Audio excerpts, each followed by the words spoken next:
Makakakita pa ba ako, Dok? Makakakita ka kung titigilan mo ang pagkain ng tsampoy. Ha? Ano naman ang kinalaman ng champoy, Dok, sa pagkabulag ko? Dahil ang tsampoy sa South Africa ay may langgam. Ang langgam na yan ay may dalang poison. Kaya pag nakain mo yung tsampoy, 24 oras ka mabubulag. Pero pag wala na, hindi na ako bulag. Ganun ba yun? Dok, salamat!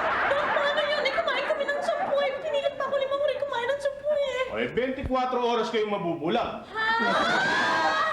Ma!